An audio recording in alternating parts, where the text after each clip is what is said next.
Hi, I'm Doug, your tech support representative for Atlantic British, and in this video we're going to touch base and introduce our hose and thermostat kit for the Discovery 2, 1999 to 2004. This is with the 4-liter GEMS engine, and in the kit you're going to get your upper and lower radiator hoses, your 2 vent hoses, your cooler hose to your thermostat heater, both a long and short hose, your 2 heater hoses and lower radiator hose and external thermostat. Now this is a service that's recommended every 90,000 miles right by Land Rover. Over a period of time these hoses wear inside and dry out and get hard and brittle on the outside. So to prevent a problem further down the line, it's usually recommended at least before 100,000 miles you should change all these hoses over. Now the hoses even come with the bleeders in them, just as the original equipment. This way when you're done you can bleed the air out of the system. And this is going to be part of our service, maintenance, and repair kit. Alright, so you'll find this kit listed on our maintenance sheets that we now have on our website. You can download and print these sheets. This particular kit is Kit H, coolant hose and thermostat, and the part number is 9370D2SKA, and that will give you everything you see displayed here. Now in a minute we'll give you a rundown and show you how to install your kit. Okay, so now we're going to show you how to install your hoses. Essentially what I'm going to do is show you hose location, because all the hoses on this are simply just a matter of depress the clamp, remove the hose, install new hose. Just a matter of sliding it over. Now, a little tip I want to give for you when you're going to be doing a hose replacement or anytime you have to break down the cooling system on this.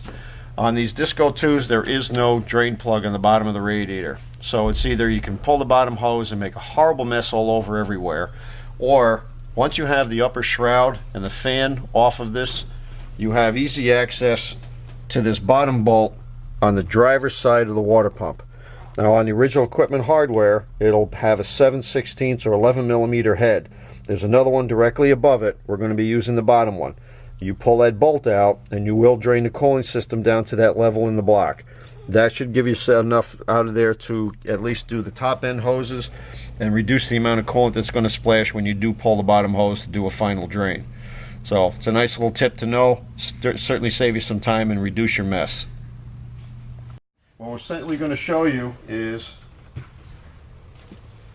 this is your lower hose assembly that goes to the thermostat, essentially located here and down below.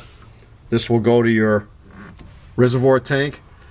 This line goes to your metal heater hose line, which you'll see on the bottom, and this goes to your water pump. That's your lower hose assembly. Upper hose assembly, quite visible. Nothing more than the tube runs into the intake manifold, top of the radiator, top of the thermostat. You have a heater here on the bottom of your throttle body, and one of the lines that feeds it comes direct from the reservoir and is this plastic line. Now these lines over time get brittle, so which is why we include this in the kit. This is a really good one to replace, because these are the ones that are most notorious for breaking as they get brittle. It runs from the bottom of your reservoir tank, tucks in behind the alternator and the AC compressor, which you can sneak it down through when you're going to replace it, and then attaches to the throttle body heater right here. You have one more plastic line, which is your cross vent line, which essentially wraps all the way around the vehicle. And this is your vent for your radiator. When you top this system off, beside bleeding through here, this will also vent up through to push any air into that tank. This hose is the other line that feeds your heater for the throttle body.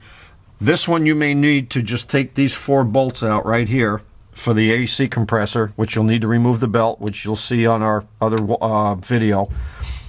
And you can simply lift this up and just come out with it a little bit, and you'll be looking right at this hose to change that over. Again, nothing more than unclamp, pull it off, push the new one in place, reclamp it. One thing I want to touch base on is the thermostat. because you'll see you have two hoses on top, or two outlets, and they're about the same size, and there have been questions about what gets hooked to where.